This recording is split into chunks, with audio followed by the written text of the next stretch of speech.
cet ouvrage est une véritable contribution aux politiques publiques de développement que nous, ministres du gouvernement, nous sommes appelés, nous, à élaborer, à conduire et à assurer le suivi de l'exécution au courant de ce quinquennat.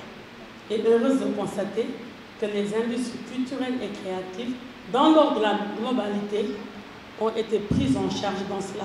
Eh bien oui, effectivement, vous voyez, souvent les gens ont l'habitude de dire, et ça a été dit tout à l'heure, que le département en charge de la jeunesse, des sports et de la culture, c'est un département lourd. Du tout, ce n'est pas un département lourd. C'est pas un département lourd. Et non, c'est trois segments qui doivent aller ensemble. Et c'est plus que cohérent et c'est plus que logique. Quand on nous parle, lorsqu'on nous interpelle sur la situation économique et sociale du Sénégal, défis, enjeux, perspectives et solutions, on ne peut pas occulter la question de la jeunesse. Pour un pays qui est composé à majorité de jeunes, avec 75% de la population, si ma mémoire est bonne, une tranche d'âge de 0 jusqu'à 35 ans, mais c'est des secteurs que les plus hautes autorités ont mis en place pour pouvoir mettre le sport et la culture au service de la jeunesse.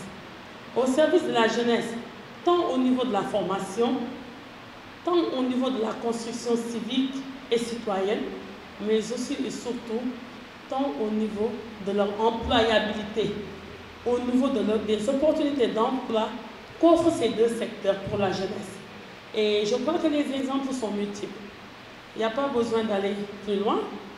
Ici même dans l'espace ECOWAS, CEDEAO, nous avons des voisins, des pays comme le Nigeria, le Burkina Faso, le Bénin et même la Côte d'Ivoire qui ont su mettre les industries culturelles et créatives au cœur du système de développement, au cœur de leur politique publique de développement.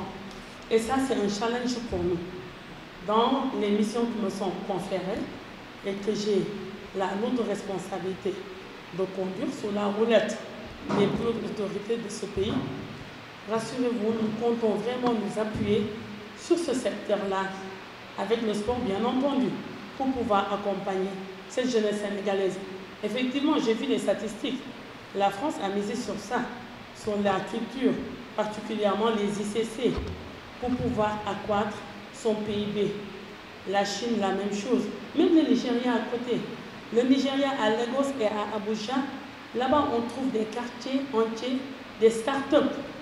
Eux, ils ont vraiment compris qu'il fallait, pour pouvoir faire de cette jeunesse africaine une force, une opportunité pour asseoir un développement durable. La culture, elle est là. Le sport aussi, elle est là. Et c'est à nous maintenant, ici au Sénégal, de saisir cette opportunité. Et le temps a été dicté par les plus hautes autorités de ce pays. Et nous, nous comptons nous inscrire par rapport à ce temps qui a été dicté au sommet.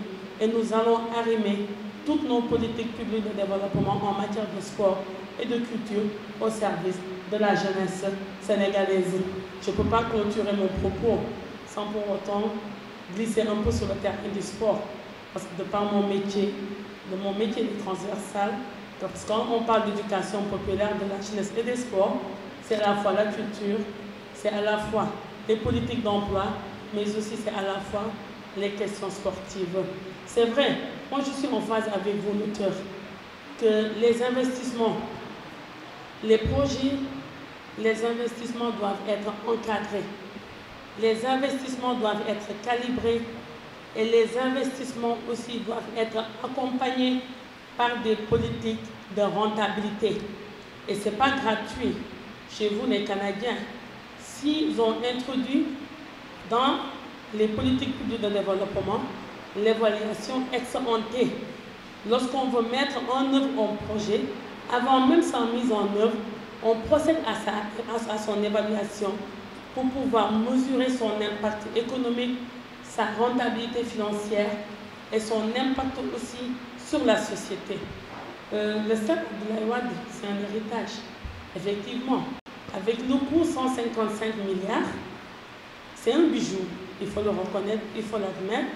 150 milliards, 155 milliards, et peut-être même c'est plus, hein, parce que souvent il y a des avenants qu'on ignore. Mais lorsqu'on investit un tel montant dans un tel secteur, le sport, Avec un pays à majorité jeune, il faut que ça soit un investissement qui doit être accompagné d'un plan d'exploitation.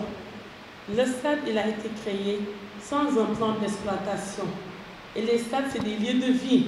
C'est vrai que la fonction originelle d'une infrastructure sportive, c'est d'abord accompagner le développement de la pratique sportive, entre autres aussi abriter des compétitions internationales, des compétitions de haut niveau. Mais la fonction originelle du stade, à l'heure actuelle, ne se limite plus à cela. Ça, c'est dépassé. Les stades, c'est des lieux de vie. Et dans certains pays, lorsqu'on se rend dans de grands stades, de rang pareil, il y a des hôtels qu'on trouve là-bas. Il y a des musées d'art au niveau de ces stades. Il y a des parcs où les parents peuvent aller avec leurs tout petits et ça donnait à certaines activités de loisirs. Mais je crois que la réflexion a déjà été entamée par la SOGIP et nous aussi, nous ne ménagerons aucun effort pour tout faire pour pouvoir rentabiliser cet investissement, ce stade-là, afin de pouvoir soulager un peu le gouvernement sénégalais dans l'allocation des crédits qui sont accordés pour le maintien et la maintenance et l'entretien de cette infrastructure sportive. Notre stade du jour toujours l'auteur. C'est vrai que vous avez abordé des problèmes énergétiques, le problème agricole, le secteur primaire, le secteur secondaire, le secteur tertiaire. Mais rassurez-vous, le secteur de la culture et le secteur du sport, c'est un secteur qui constitue un grenier d'emploi pour cette jeunesse sénégalaise. Il n'y a pas photo avec n'importe quel secteur. Et moi, je vous désigne d'office comme un expert ICC, un expert des industries culturelles et créatives. Au ministère, nous avons une direction en charge du livre et du fonds d'aide à l'édition. Je prends ici l'engagement, ici et maintenant, parce que j'ai pris le soin de demander à ma collaboratrice, est-ce que la maison d'édition, le directeur de la maison d'édition, au passage, que je salue aussi, et à qui je rends un grand hommage, s'il avait exprimé le besoin d'être accompagné, mais elle m'a fait savoir que vous n'aviez pas exprimé la demande. Mais là, on va quand même s'acquérir de plusieurs de vos ouvrages à travers notre fonds d'aide à l'édition pour les mettre à disposition de chaque direction générale et de chaque direction nationale et de chaque structure déconcentrée. Parce que cet ouvrage, ça va nous aider, ça pourra nous accompagner pour pouvoir avoir une lanterne bien éclairée dans les missions qu'on nous a confiées et sur l'attente que les Sénégalais ont placée en nous à travers le secteur du sport et de la culture. C'est dommage que j'ai la voix cassée, je ne pourrais pas être très loquace. Je vous félicite très vivement, toutes mes admirations à vous, à vos parents, à votre famille et à votre chère maman aussi. J'ai entendu les témoignages qui ont été formulés à votre endroit par votre grand frère, qui est aussi mon frère, les relations qui vous lient avec votre mater, votre maman, il faut poursuivre dans ce sens et vous n'allez pas le regretter.